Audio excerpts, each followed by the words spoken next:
শীতকালে যদি মটর মেথি মালাই নাই খেলাম তাহলে আর কি খেলাম বলো। আমার তো এই খাবারটা খেতে খুবই ভালো লাগে। আমি সীমা তোমাদের রান্নাঘরে আবার চলে এলাম। আজকে রান্না করব মেথি মটর মালাই। এই রেসিপিটা আমার খেতে খুবই ভালো লাগে। আর ভাবলাম রান্নাটা যখন এর আগে দিয়েছি অনেকবার রান্নাটা, তা ভাবলাম আর একবার দিয়ে দিই যারা নতুন আমার রান্নাঘরে এসেছো তাদের জন্য। আর রান্নাটা করে দেখো, খুবই তাড়াতাড়ি হয়ে যায়।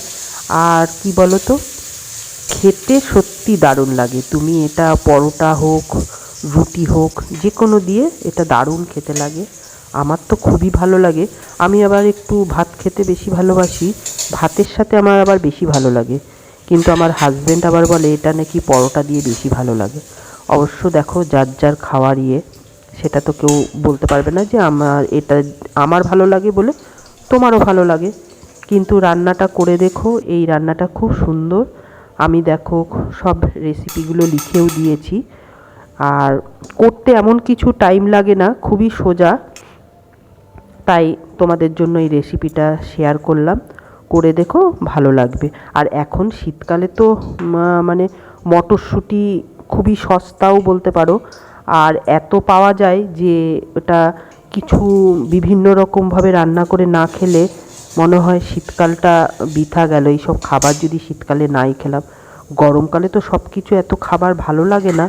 গরমের জন্য বেস্ট খাবারের সিজন হচ্ছে আমার কাছে যেটা মনে হয় সেটা হলো এই শীতকাল। বিভিন্ন রকম রান্না করো, বিভিন্ন রকম খাও। আর কি বলো তো, বিভিন্ন রকম সবজি পাওয়া যায়, মেন হচ্ছে এটাই।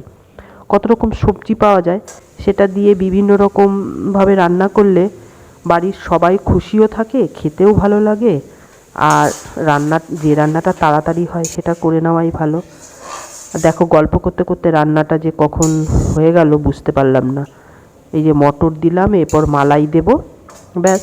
আর খাওয়ার আগে আরেকটু মালাই দিয়ে নেবে, দেখবে আরও টেস্ট লাগে। আমার প্রিয় রান্নাটা তোমাদের সাথে শেয়ার করলাম। কেমন লাগলো বা কেমন রান্না করলে সেটা কমেন্ট বক্সে অবশ্যই বলবে। আর রান্নাটা করে দেখো, ভালো লাগবে করতে।